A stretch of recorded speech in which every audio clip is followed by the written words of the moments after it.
Poutine n'exclut pas de frapper les pays dont les armes sont utilisées contre la Russie. Il l'a donc annoncé ce soir. Nous pourrions clairement rentrer en guerre mondiale prochainement si les Occidentaux ne continuent de foutre leur bordel.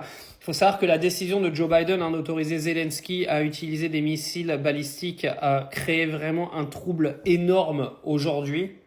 Il faut savoir qu'en réponse à ça, Vladimir Poutine a envoyé un missile, je crois que c'est hypersonique qu'ils appellent ça, qui avait jamais été encore envoyé en Ukraine. Et il a clairement menacé aujourd'hui, dans une interview à la télévision, tous les pays de l'Occident, de l'OTAN, de l'Europe, qui enverraient le moindre missile vers la Russie. Il dit qu'il pourrait attaquer directement nos pays. Ça sort de sa bouche et ça craint. Ça craint parce qu'en fait, on a des politiques aujourd'hui qui font absolument n'importe quoi.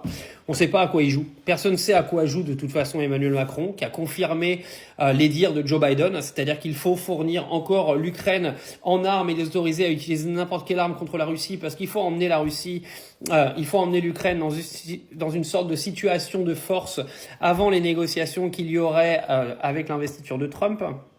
Ouais, j'ai du mal à parler ce soir. Parce que pour te résumer un petit peu la situation, les deux clans essaient de montrer les bras, juste pour dire va y avoir des négos, qui va être en position de force par rapport à l'autre.